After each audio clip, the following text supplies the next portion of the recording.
Are you working harder, delivering more, but earning less profit? If you are, you might be dealing with scope creep. Scope creep is the silent killer of profit. If you're running a service-based business, so this might be a marketing agency, it might be a design agency, any professional services business, then you might have experienced scope creep.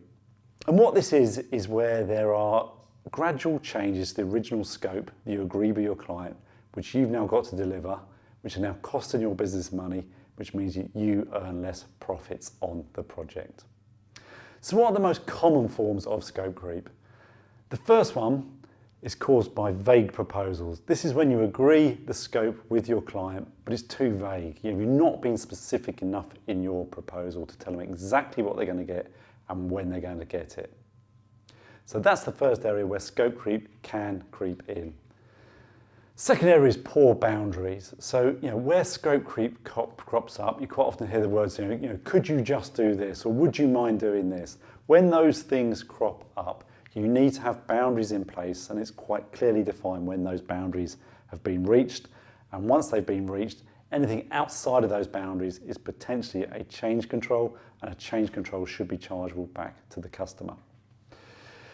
So that leads us on to the next point, which is, how do you manage those change controls? Because some people are too scared to say to their clients, the original scope has been breached, you've gone over the original scope, and now we're into change control territory. Sometimes people will consider that an awkward conversation to have with a client, particularly if it's a big client, it's a sensitive client, it's one that you really want to impress, you want to deliver a great project for. Sometimes it's easier to avoid that difficult conversation and having that conversation that the boundary has been reached, and actually there is a need for a change control and a need for them to potentially pay more for the project. Another area is just not pricing properly to start with. You need to make sure that you've got your pricing right. Okay, so that means doing a proper detailed scoping exercise of your project at the outset and make sure that you're putting the right price down to the customer in the first place. Because if you've underpriced it, undercosted it, then you're going to set yourself up for problems when you actually come into the delivery stage, because your profits are going to get eroded very, very quickly just when you're going through your natural delivery cycle. And obviously if there's scope creep on top of that, then you're going to be in an even worse position. So just make sure that your project is properly scoped at the outset and properly priced at the when you set it up. So how do you spot scope creep? Well, often it's quite subtle, and that's the problem with scope creep. It's quite subtle. Often it's just conversations between your team and their team. There might just be innocent conversations. Would you mind looking at this? Could you do that? And some of that will be in the initial project scope, and some of it will be outside of the project scope. So it's important that your team understand what the scope is, and therefore if they're asked to do more than that, they're on top of it as well. So then they can bring it back to you as a business owner potentially and say, look, we've been asked to do X, Y, and Z.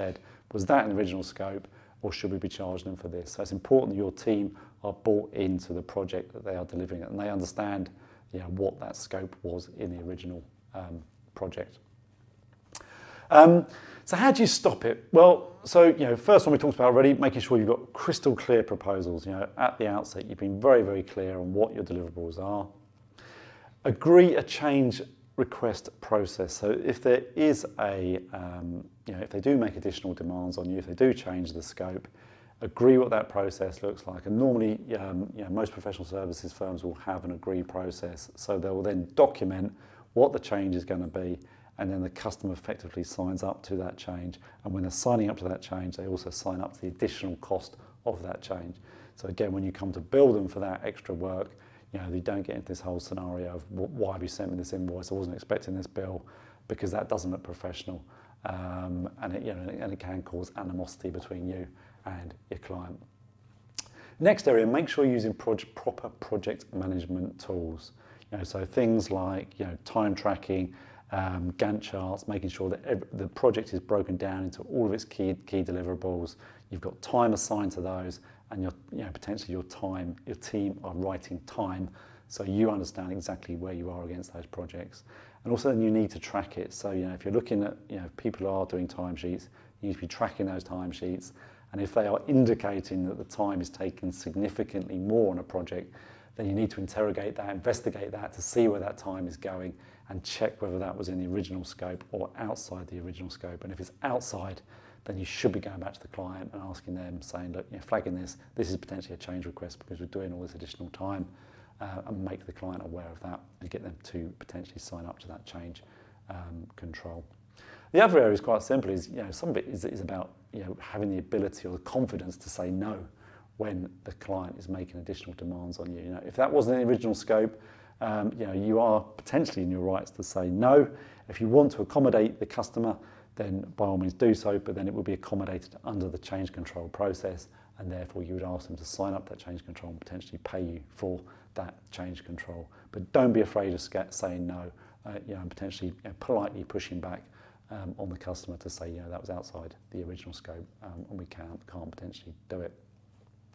The other thing is make sure you've got a margin of flexibility in your plan as well. Make sure you've got a line of contingency in your project plan that because often little things do creep in, and if you've got no contingency built into your project plan, when those little things start to build up, you're going to eat through your contingency. But if you've got no contingency in there, if you're straight up against quite tight profit margins anyway, obviously any form of scope creep is going to have a greater impact on your overall profits. So make sure you've got a contingency line built into your project plan.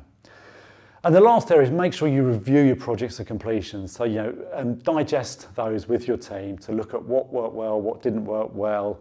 If there was scope creep in there that you didn't pick up on, or perhaps you didn't charge back to your customer, understand how that happened and what you're going to do differently next time. Because if you've got caught out once, you definitely don't want to be getting caught out again on the next project. So, and again, it's a good education process for you as a business owner and potentially your team as well. If they're doing project plans in the future, they need to be looking at where things didn't work last time, so to avoid those same mistakes again. So hopefully those things have been useful. If they have, please like and subscribe to our channel. Thanks very much.